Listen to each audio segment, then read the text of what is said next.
Assalamualaikum warahmatullahi wabarakatuh. Perkenalkan, nama saya Ana Sultana. Saya merupakan mahasiswa PPK dalam jabatan tahap 2 angkatan 2020 di Universitas Negeri 11 Maret. Pada video kali ini, saya akan melakukan praktek pembelajaran di mana menjadi salah satu penilaian dari uji kinerja sebagai prasyarat kelulusan PPG tahun 2020. Adapun bukti pendaftarannya saya tunjukkan seperti ini. Pada video kali ini saya akan melakukan praktek pembelajaran yang digunakan sebagai salah satu penilaian dari uji kinerja sebagai prasyarat kelulusan PPG tahun 2020. Pembelajaran kali ini akan saya lakukan secara daring dengan menggunakan aplikasi Zoom Meeting pada kelas 12 IPS 1 pada materi Pola Keruangan Desa dan Kota. Berikut videonya. Assalamualaikum warahmatullahi wabarakatuh. Semangat pagi semuanya. Waalaikumsalam warahmatullahi wabarakatuh. Oke, alhamdulillah ya, siang-siang begini masih tetap semangat ya. Semoga kita semuanya tetap dalam lindungan Allah dan juga kita semuanya berharap ya Pandemi ini segera berakhir. Sehingga kita bisa bertatap muka kembali seperti biasanya di dalam kelas. Untuk sementara kita belajarnya seperti ini dulu nih. Jadi kalian harus tetap semangat walaupun kita tidak bisa bertatap muka secara langsung. Anggap saja sekarang ini kita sedang bertatap muka secara langsung nih ya, walaupun kita tidak bisa bersentuhan ya. Oke. Supaya kegiatan kita mulai dari awal sampai akhir berjalan lancar dan bermanfaat untuk kita semua. Berdoa dipersilakan. Oke, berdoa di akhir. Sudah lengkap semuanya ya, ini sudah masuk. Tadi juga presensi sudah saya bagikan di WA group. Jadi silahkan kalian isi presensi itu sesuai dengan kehadiran kalian. Jadi walaupun misalkan kalian sakit gitu ya, ditulis saja tetap isi presensi, di situ pilih sakit. Nah, kayak gitu. Pada materi hari ini ya, pada pertemuan hari ini kita akan membahas tentang struktur keruangan dan interaksi desa kota. Nah, kemudian setelah mempelajari materi ini, diharapkan itu kalian nanti akan mampu menganalisis struktur keruangan dan juga perkembangan desa. Kemudian kalian nanti juga akan bisa menganalisis tentang struktur keruangan dan perkembangan kota, lalu menganalisis interaksi desa kota, sehingga kalian nanti akan mampu berpikir logis, kritis, memiliki rasa ingin tahu, kemudian mampu bekerja secara kolaboratif dan terampil dalam memahami segala fenomena geografi yang ada di lingkungan kalian, gitu ya. Kemudian sebelum kita masuk ke materi ini, saya ingin bertanya kepada kalian. Sekarang ini kalian tinggal di mana? Di desa atau di kota? Silakan. Ada yang mau? Oke, yang menjawab siapa ini? Di desa. Yang menjawab desa siapa tadi? Sabrina. Oke, Sabrina. Sabrina tinggal di desa mana, Sab? Desa Kanigoro, Bu. Oke, Kanigoro. Bagaimana Sabrina tahu kalau itu desa? Karena di sekitar rumah saya masih banyak persawahan dan udaranya masih sejuk dibandingkan di daerah kota. Sabrina bisa mengatakan itu desa karena di desanya itu masih terdapat banyak sawah, kemudian udaranya juga masih sejuk, ya. Jadi benar ya. Kalau misalkan sebuah desa itu bisa didirikan seperti yang disampaikan oleh Sabrina. Nah, materi itu yang akan kita bahas hari ini, ya. Jadi kita akan mengidentifikasi nih, kira-kira yang dikatakan sebagai desa itu yang seperti apa? Karakteristiknya seperti apa? Apakah semua daerah itu bisa dikatakan sebuah desa? Kemudian bagaimana karakteristik secara keruangan, secara sosial juga? Nah, itu yang akan kita bahas pada pertemuan hari ini. Oke, sebelumnya kita akan simak dulu. Saya ada sedikit video, silakan ini disimak ya. Disimak, kemudian silakan kalian amati video ini, kemudian silakan nanti kalau misalkan ada yang mau bertanya, silakan bisa ditanyakan.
Oke, dari video tadi nih ya, kira-kira apa yang bisa kalian identifikasi tentang sebuah desa? Coba, ada yang bisa menjawab?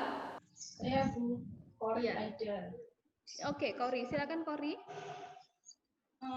Dari desa salah satunya tadi kayaknya itu di Jogja, daerah Kulon Progo, itu dia memiliki sistem desa swadaya atau masih sangat agraris, dan di situ pula ada akses jalan untuk menuju ke desa tersebut, dan seperti yang diketahui dari morfologinya itu membentuk pemukiman yang memanjang atau linear karena adanya jalan tersebut.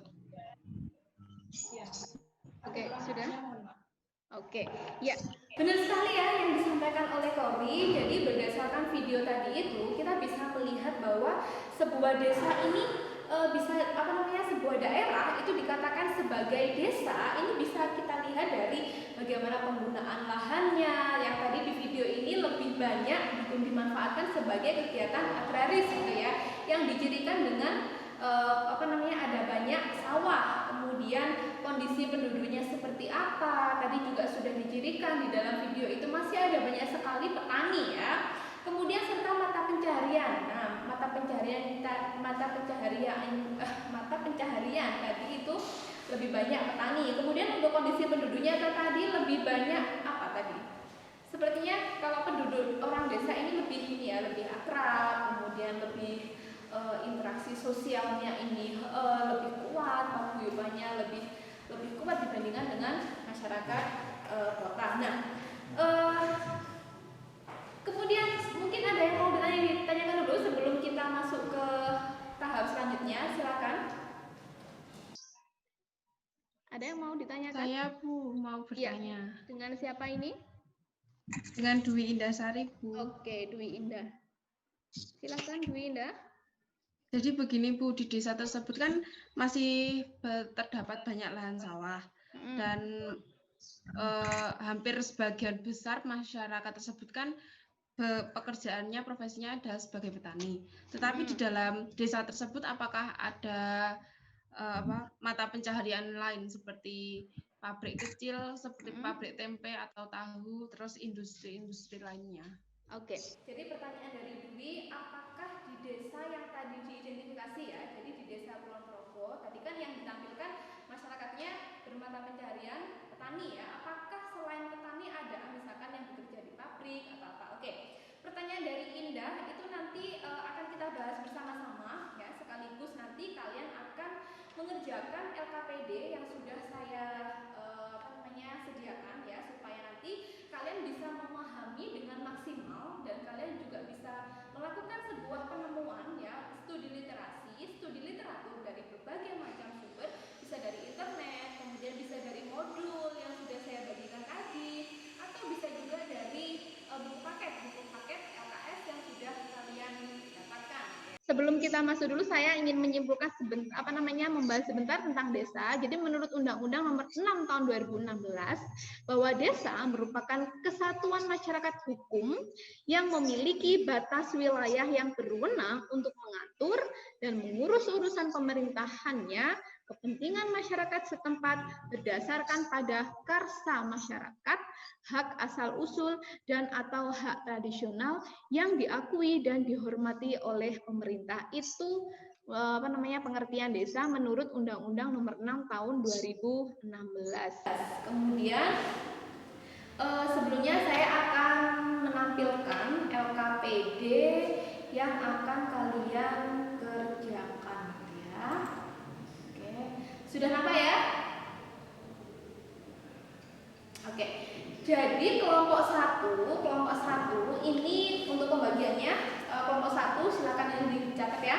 Kelompok 1 ada Ajeng, kemudian ada Dena Ade, kemudian ada Francisca Yolanda, kemudian ada Ivan Reynando, kemudian Mailani Tata, Ratu Agni, Sabrina, dan Muhammad Habib. Kemudian kelompok 2 itu ada Dwi Indasari, kemudian Kori Aida, Erlinda, kemudian Tiffany Alicia, Filda Hernamas, Muhammad Rafi Hudi, Salwa Nur Yasmin, dan Arif Mustafa.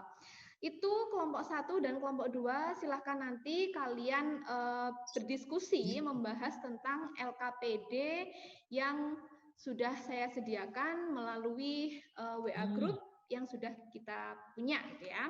Oke, sebelumnya saya jelaskan secara singkat saja. Kelompok 1 membahas tentang karakteristik desa dan unsur pembentuk desa ya. Jadi di sini ada sebuah gambar ya, disediakan gambar, silahkan kalian amati, sekaligus kalian nanti juga bisa mengamati dari misalkan kalian ketika main gitu ya, kemudian kalian melihat oh karakteristik desa itu seperti ini.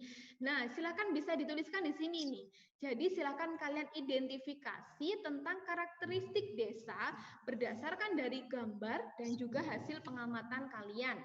Kemudian lengkapi tabel di bawah ini tentang unsur desa. Unsur desa kan ada 3, ada wilayah, penduduk, dan tata kehidupan. Nah, ini silakan kalian deskripsikan ya, wilayah itu yang seperti apa, meliputi apa saja, penduduk itu bagaimana, dan tata kehidupan itu yang seperti apa. Kemudian yang nomor 3, lakukan kajian lebih mendalam tentang potensi desa dengan melengkapi tabel berikut. Jadi di sini itu silakan kalian studi literasi ya, studi literatur, dan juga pengamatan tentang aspek fisik yang ada di desa. Jadi apa saja aspek fisiknya di desa, kemudian aspek sosialnya seperti apa. Itu kelompok 1. Sudah jelas ya kelompok 1? Oke, kemudian kelompok 2. Kelompok 2 ini tentang klasifikasi, struktur, dan pola permukiman desa. Di sini disediakan gambar ya, ada 3 gambar. Silahkan kalian identifikasi tentang tingkat perkembangan desa. Apakah dia merupakan desa swadaya, desa swakarya, maupun desa swasembada. Kemudian ciri-cirinya apa? Silakan kalian tuliskan di sini. Kemudian yang nomor 2, silakan kalian buka aplikasi Google Earth pada smartphone kalian ya. Jika belum ada itu kalian bisa download atau bisa kalian juga bisa melalui Google ya. Jadi di salah satu aplikasi Google itu ada yang namanya Google Earth. Nah, itu silakan kalian klik. Kemudian silakan kalian pilih atau cari salah satu desa yang kalian ketahui. Bisa desa tempat tinggal kalian ya. Kemudian screenshot citra tersebut, lalu analisislah tentang struktur keruangan desa. Kemudian yang nomor 3, diskusikan bersama dengan kelompok kalian untuk melengkapi tabel berikut. Di sini sudah disediakan gambar ya. Di sini pola permukiman. Kalian diminta untuk mengidentifikasi pola permukimannya ini seperti apa. Apakah memanjang, mengelompok, atau menyebar. Kemudian faktor yang mempengaruhi ini apa. Lalu contoh nama desa yang kalian ketahui yang memiliki pola seperti ini itu apa? Silakan itu dituliskan. Ya. Oke, sudah jelas kelompok 2? Sudah. Oke. Baik, saya beri waktu 20 menit ya, 20 menit untuk melakukan diskusi di WA group. Kemudian kalian jangan live dulu dari sini, kalian tetap di sini, tapi kalian berdiskusi bersama dengan teman di WA group yang sudah kita sediakan. Oke, silakan bisa dimulai dari sekarang. Silakan kalian mengumpulkan data, kemudian memproses data ya.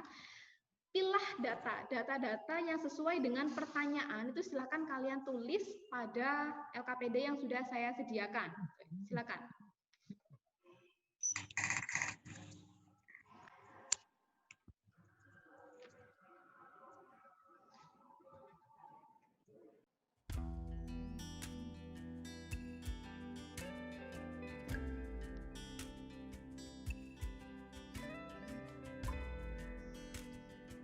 Iya, silakan. Gimana? Ada pertanyaan?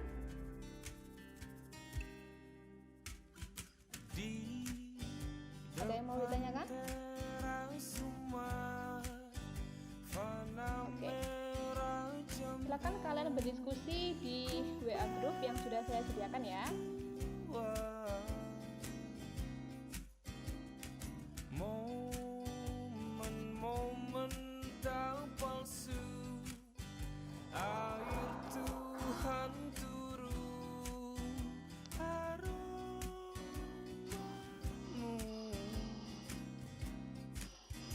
salurkan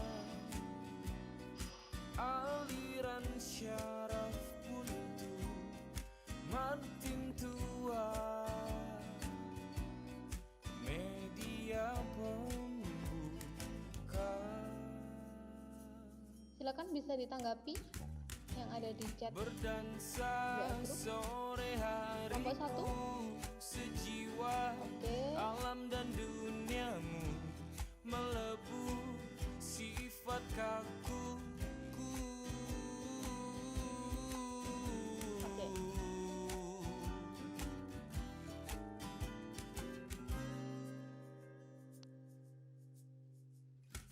Hal bodoh jadi lucu, obrolan tak perlu.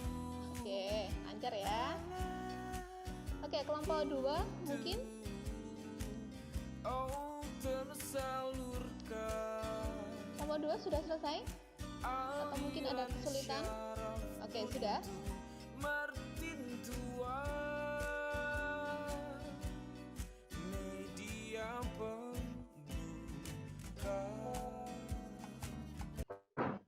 Ya, sebelumnya Assalamualaikum warahmatullahi wabarakatuh. Waalaikumsalam warahmatullahi wabarakatuh. Di sini kami akan mempresentasikan berdasarkan perwakilan dari kelompok 2 yang dimulai dari nomor 1 akan dipresentasikan kepada Elinda Dwi, nomor 2 Tiffany, dan nomor 3 saya sendiri. Ya, dimulai.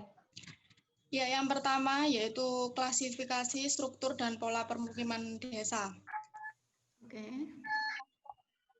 Terlihat dari gambar tersebut adalah desa swadaya, karena masyarakatnya tersebut hanya bergantung pada hasil tangkapan ikan. Pekerjaannya pun hanya satu, yaitu sebagai nelayan, serta dalam melakukan pekerjaan tidak dilakukan setiap hari atau berdasarkan waktu dan musim.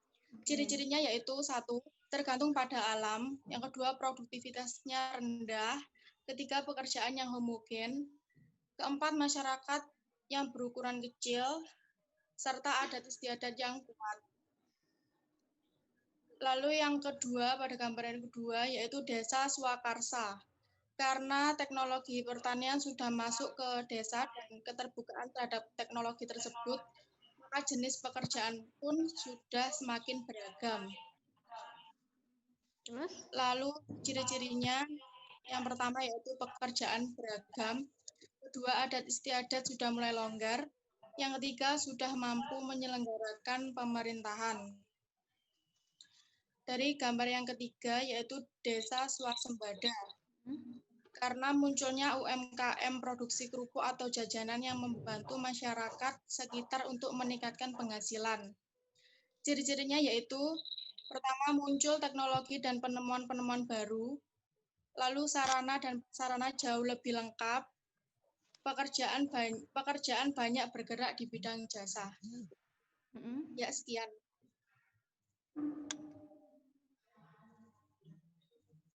Lanjut dari analisis desa Manukan yang di pojok Garum ini memiliki relief dataran rendah karena di daerah sana terdapat di bawah di kaki gunung.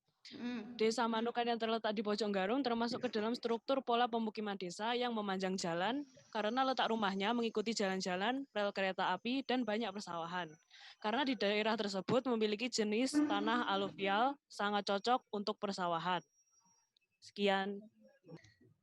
Nah, kalian tadi ya, khususnya kelompok 2, tadi dalam mengidentifikasi sebuah citra yang kalian dapatkan dari Google Earth itu sudah bagus sekali ya.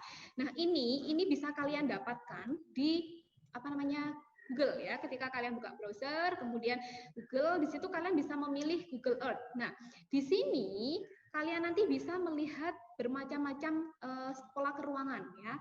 Nah, misalkan tadi coba kita lihat bareng-bareng tadi yang contohkan oleh kelompok 2 yaitu desa Manukan Pojok Garum ya. Garum.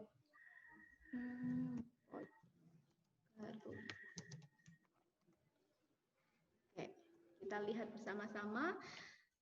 Pojok Garum, Desa Manukan itu pola keruangannya seperti apa?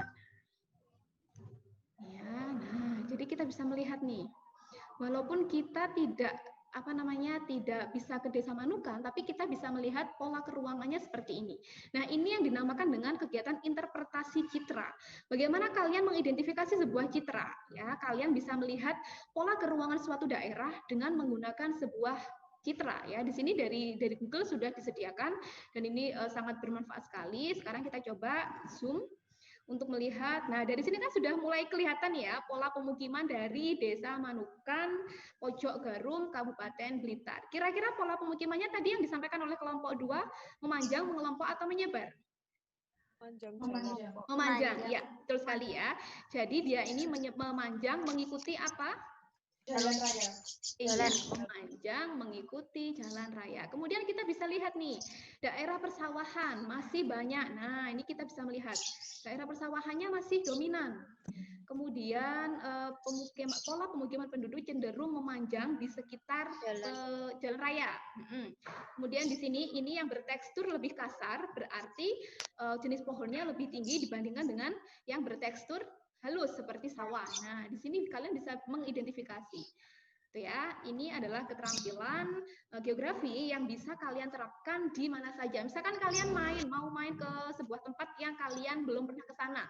Kalian tenang ya. Jadi di HP kalian sendiri itu sudah ada yang namanya aplikasi Google Maps. Di situ kalian sudah akan diarahkan, ya, kalian akan diberikan jalur tercepat, kemudian kalian juga bisa mengidentifikasi kira-kira jalur yang saya tempuh itu pola keruangannya seperti apa sih, karakteristik ruangnya. Yang mau menyimpulkan dulu nih sebelum saya yang akan menyimpulkan. Oke, silakan. Kira-kira apa yang sudah kalian dapatkan hari ini? Oke, silakan. Siapa, Kori? Ya. Saya ingin menyimpulkan kesimpulan yang saya dapat dari materi LKDP hari ini itu adalah bisa membedakan perbedaan antara kota dan desa yang keduanya itu memiliki perbedaan. Seperti contohnya desa memiliki kehidupan sosial yang dia itu sifatnya adalah paguyuban atau gemenscape, yang masyarakatnya bersifat kegotong royongan dan budayanya sangat kuat. Sedangkan kota dia memiliki sifat sosial yang sangat individualis atau bersifat Gesellschaft, seperti itu. Dan banyak sekali pekerjaan yang dibuka dalam bidang jasa, seperti industri dan lain sebagainya. Ya, terima kasih. Oke, ciri-cirinya berarti tadi kita bisa melihat bahwa ciri-ciri desa itu kalau kita rinci ya, dari yang tadi sudah kalian sampaikan, kalau kita rinci itu ciri-ciri desa ada interaksi antara masyarakat itu sangat tinggi, kemudian memiliki pertalian perasaan yang sama tentang kesukaan dan juga perasaan, kemudian keluarga di desa ini merupakan satu unit sosial dan juga unit kerja. Kemudian mata pencaharian penduduknya ini didominasi oleh agraris ya. Kemudian proses sosial berjalan lambat, kontrol sosial didasarkan pada hukum informal. Lalu jumlah penduduk desa itu relatif sedikit, kemudian warga desa itu banyak bergantung pada musim. Ada wilayah, penduduk, dan tata kehidupan. Jadi kalau saya simpulkan, sebuah daerah itu kalau tidak ada wilayah, kemudian tidak punya penduduk, tidak punya tata kehidupan, ini tidak bisa dikatakan sebagai desa. Sebagai contoh nih, ada wilayah yang luas, wilayahnya sangat luas, ada airnya sangat melimpah, tanahnya subur, tapi tidak ada penduduk, apakah bisa dikatakan desa? Tidak ya, karena salah satu unsur dari pembentuk desa ini adalah penduduk. Kemudian ada wilayah, kemudian ada penduduk, tapi tidak ada tata kehidupan, masyarakatnya masih hidup sendiri-sendiri. Apakah bisa dikatakan desa? Belum sempurna juga. Nah, jadi ketiga komponen ini harus saling satu sama lainnya harus saling berkaitan ya, antara wilayah, penduduk, dan tata kehidupan. Oke, next. Kemudian potensi desa tadi juga sudah kalian bahas ya. Potensi desa itu ada potensi fisik dan potensi sosial.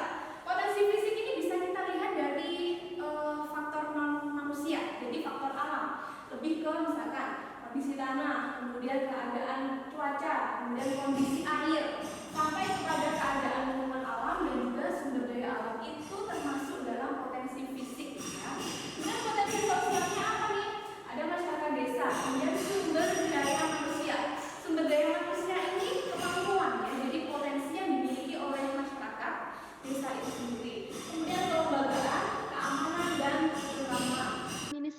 administratifnya itu seperti apa, kayak gitu ya.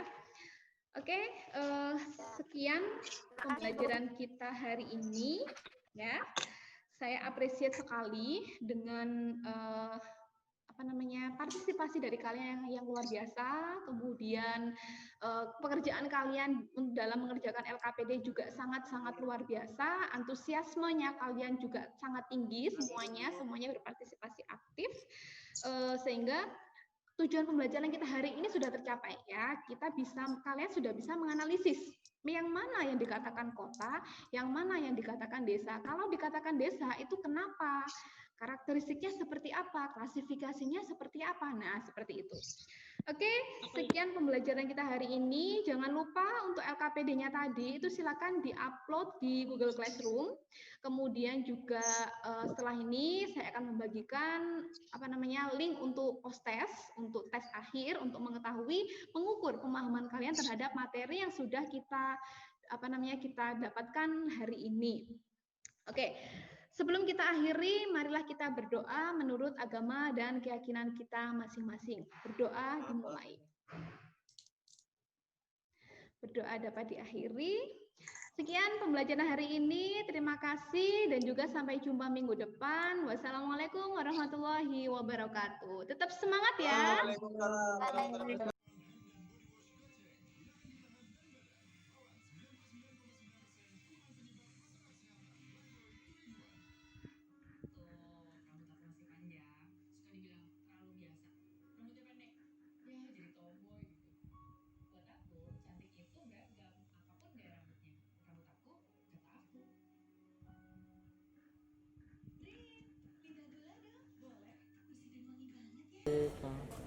Demikian video pembelajaran yang saya lakukan, semoga bermanfaat untuk sebagai bahan refleksi sekaligus untuk perbaikan pada pembelajaran selanjutnya.